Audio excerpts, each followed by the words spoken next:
গভীর রাতের নিকষ অন্ধকার, চারদিকে শুনশান নীরবতা। চট্টগ্রামের এক অত্যন্ত দুর্গম পাহাড়ি এলাকায় তড়িঘড়ি করে মাটি চাপা দেয়া হচ্ছে একটি নিথর দেহ। সাধারণ কোনো মানুষের নয়, সেই নিথর দেহটি ছিল একটি স্বাধীন দেশের শীর্ষ নেতার। কিন্তু কেন?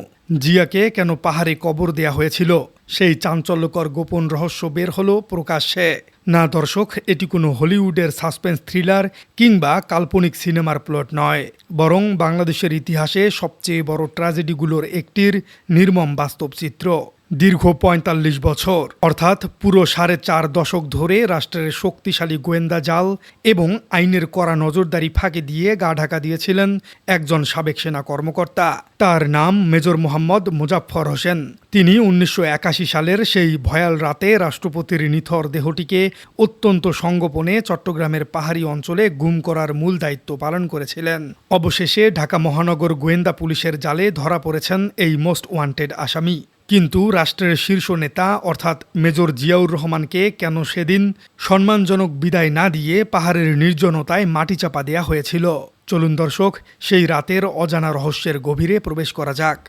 ঘটনার সূত্রপাত ১৯৮১ সালের ২৯ মে। তৎকালীন রাষ্ট্রপতি একটি সরকারি সফরে চট্টগ্রামে পৌঁছান। সফরের ক্লান্তি দূর করতে এবং বিশ্রামের জন্য তিনি অবস্থান করেছিলেন চট্টগ্রাম সার্কিট হাউজে। চারদিক গভীর নিস্তব্ধতায় ঢাকা। কিন্তু কে জানত, এই নিস্তব্ধতার আড়ালেই বোনা হচ্ছে এক ভয়ঙ্কর সামরিক অভ্যুত্থানের নীল নকশা। পরদিন ৩০ মে ভোররাত সার্কিট হাউসের চারপাশ ঘিরে ফেলে একদল বিদ্রোহী সেনা কর্মকর্তা। মুহূর্তের মধ্যেই ঘটে যায় এক চরম অনাকাঙ্ক্ষিত ঘটনা। দুনিয়া থেকে চির বিদায় করা হয় তৎকালীন সেই শীর্ষ নেতাকে। কিন্তু বিপত্তি বাধে ঠিক এর পরেই। বিদ্রোহী কর্মকর্তারা খুব ভালো করেই জানতেন দেশের রাষ্ট্রপতির এই মর্মান্তিক পরিণতির খবর যদি সকালের আলো ফোটার সাথে সাথেই সাধারণ মানুষ এবং সেনাবাহিনীর অন্যান্য সাধারণ সৈনিকরা জেনে যায়, তবে পরিস্থিতি তাদের নিয়ন্ত্রণের বাইরে চলে যাবে। এবার আসা যাক সেই সবচেয়ে বড় প্রশ্নটিতে, যা নিয়ে দশকের পর দশক ধরে আলোচনা চলছে।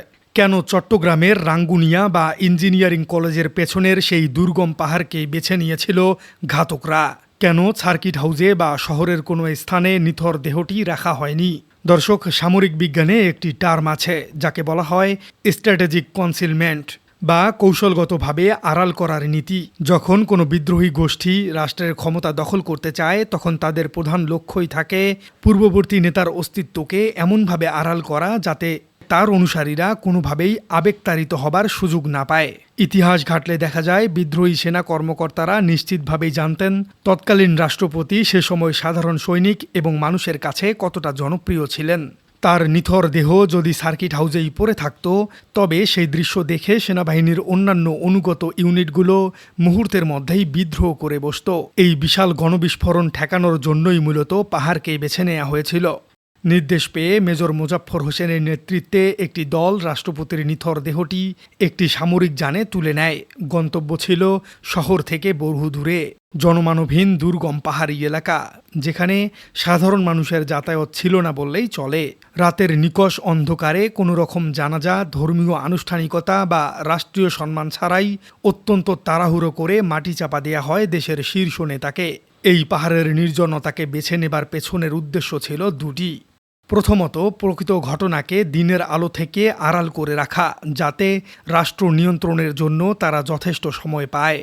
আর দ্বিতীয় বিষয়টি ছিল এমনভাবে প্রোপাগান্ডা ছড়ানো যেন মানুষ বিভ্রান্ত হয়। যদি কেউ রাষ্ট্রপতির খোঁজ না পায়, তবে গুজব ছড়িয়ে ক্ষমতা নিজেদের হাতে নেওয়া অনেক সহজ হবে বলে মনে করেছিল বিদ্রোহীরা। কিন্তু পাহাড়ের সেই নির্জনতায় লুকিয়ে রাখা সত্য শেষ পর্যন্ত গোপন থাকেনি। দ্রুতই সেনাবাহিনীর অনুগত ইউনিটগুলো পাল্টা অভিযান চালিয়ে এই বিদ্রোহী কঠোর হাতে দমন করে এবং সেই দুর্গম পাহাড়ি এলাকা থেকেই রাষ্ট্রপতির নিথর দেহ উদ্ধার করে ঢাকায় নিয়ে আসা হয়। এই যে রাষ্ট্রের ভেতরের এত বড় একটি ক্ষমতার রদবদল এবং চরম রাজনৈতিক অস্থিতিশীলতা, এর প্রভাব কিন্তু শুধু রাজনীতির মাঠেই সীমাবদ্ধ থাকে না। যে কোনো রাষ্ট্রের শীর্ষ নেতার এমন আকস্মিক বিদায়ে পুরো দেশের অর্থনীতিতে এক বিশাল মাত্রায় ভূমিকম্প তৈরি হয়। কারণ রাজনৈতিক অস্থিতিশীলতা সরাসরি আঘাত করে একটি দেশের ফিনান্সিয়াল স্টেবিলিটি বা অর্থনৈতিক স্থিতিশীলতার উপর। ১৯৮১ সালের সেই সময়েই সদ্য স্বাধীন হওয়া একটি দেশ হিসেবে বাংলাদেশ বিশ্ব দরবারে নিজেদের অর্থনৈতিক কূটনীতি শক্তিশালী করার চেষ্টা করছিল। কিন্তু এ ধরনের সামরিক অভ্যুত্থান আন্তর্জাতিক মহলে চরম নেতিবাচক বার্তা দেয়। গ্লোবাল ইকোনমি বা বিশ্ব অর্থনীতির সাথে তাল মেলানোর যে প্রক্রিয়া তা পুরোপুরি থমকে দাঁড়ায়। বিদেশিরা নতুন করে বিনিয়োগ করতে ভয় পায়, যার ফলে ফরেন ডিরেক্ট ইনভেস্টমেন্ট তলানিতে এসে ঠেকে। এমনকি দেশের অভ্যন্তরীণ শেয়ার মার্কেট এবং ব্যবসা বাণিজ্যের অবস্থাও ধসে পড়ে। বিদ্রোহী কর্মকর্তারা হয়তো সেদিন কেবল ক্ষমতার মসনদ দখলের চিন্তাই করেছিলেন, কিন্তু তাদের এই হঠকারী পদক্ষেপের কারণে দেশের সামগ্রিক রেভিনিউ জেনারেশন এবং আন্তর্জাতিক বাণিজ্যে যে বিশাল ক্ষতি হয়েছিল তা অপূরণীয়। ঘটনার পরপরই জড়িত সেনা কর্মকর্তাদের আইনের আওতায় আনা হয়, গঠন করা হয় বিশেষ সামরিক আদালত বা মিলিটারি ট্রাইব্যুনাল। সামরিক আইনের অধীনে অত্যন্ত দ্রুতগতিতে শুরু হয় বিচার কাজ। এই বিচারে মেজর মোজাফফর হোসেন সহ মোট ১২ জন সেনা কর্মকর্তাকে সরাসরি এই চরম ট্র্যাজেডিতে জড়িত থাকার অভিযোগে দোষী সাব্যস্ত করা হয়। দেওয়া হয় সর্বোচ্চ আইনি শাস্তি। ১৯৮২ সালে মুজাফফর বাদে বাকি ১১ জন কর্মকর্তার সেই সর্বোচ্চ সাজা কার্যকর হয়েছে। কিন্তু আশ্চর্যজনকভাবে রাষ্ট্রের এত বড় একটি নিরাপত্তা বলয় ভেঙে সবার নাকের ডগা দিয়ে পালিয়ে যান এই মেজর মোজাফফর। বাংলায় একটি অত্যন্ত চমৎকার প্রবাদ রয়েছে, ধর্মের কল বাতাসে নড়ে, অর্থাৎ সত্য যতই লুকানোর চেষ্টা করা হোক না কেন প্রকৃতির অমোঘ নিয়মে তা একদিন ঠিকই প্রকাশ পায়। দীর্ঘ ৪৫ বছর পর মুজাফফরের এই গ্রেপ্তার যেন সেই প্রবাদেরই একটি বাস্তব প্রমাণ। কিভাবে একজন মৃত্যুদণ্ডপ্রাপ্ত পলাতক আসামি এমন দীর্ঘ সময় আত্মগোপনে থাকতে পারেন। বিশ্লেষকদের মতে মুজাফফরের এই দীর্ঘ আত্মগোপন কোনো সাধারণ ঘটনা হতেই পারে না। এর পেছনে হয়তো কাজ করেছে কোনো অদৃশ্য শক্তির বিশাল সিন্ডিকেট। দীর্ঘ ৪ দশকের বেশি সময় তিনি কোথায় ছিলেন, কিভাবে নিজের পরিচয় গোপন রেখেছিলেন, তা এক বিরাট রহস্য। ডিবির হাতে গ্রেপ্তার হবার পর তাকে ইতিমধ্যেই সেনাবাহিনীর কাছে হস্তান্তর করা হয়েছে বলে জানা গেছে। এখন দেখার বিষয়ে জিজ্ঞাসাবাদের পর আরও নতুন কোনো চাঞ্চল্যকর তথ্য সামনে আসে কি না। তবে দর্শক, মুদ্রার অপর পিঠটাও একটু গভীরভাবে খতিয়ে দেখা প্রয়োজন।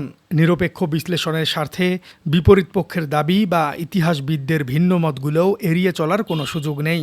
১৯৮১ সালের সেই সামরিক আদালতের বিচার প্রক্রিয়া নিয়ে সে সময় থেকেই নানা মহলে ব্যাপক বিতর্ক রয়েছে।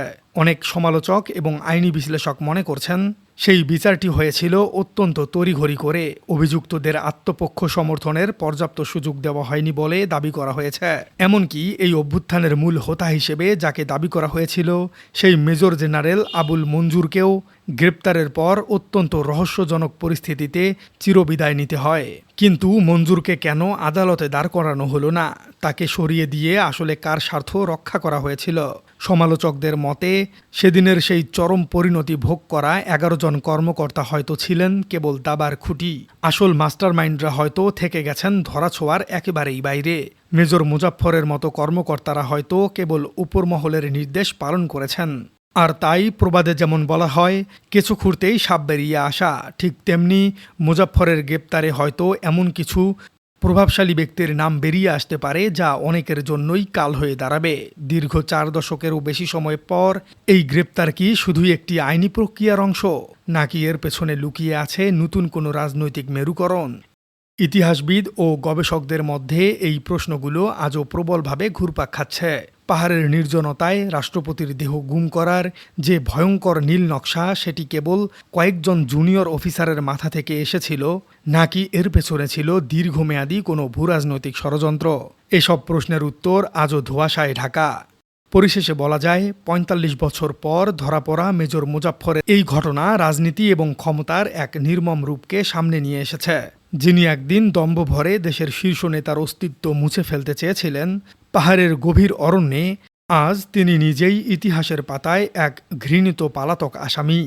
প্রিয় দর্শক, ৪৫ বছর পর মেজর জিয়ার একজন ঘাতককে ধরার এই বিষয়টিকে আপনি কিভাবে দেখছেন? মেজর জিয়াকে শেষ করে দেবার মূল মাস্টারমাইন্ড হিসেবে আপনি কাকে দায়ী করবেন? কমেন্টে জানিয়ে দিন আপনার মূল্যবান মতামত। আর আমাদের চ্যানেলে নতুন হয়ে থাকলে চ্যানেলটি সাবস্ক্রাইব করে বেল আইকনটি বাজিয়ে দিন। দেখা হচ্ছে পরবর্তী কোনো ভিডিওতে।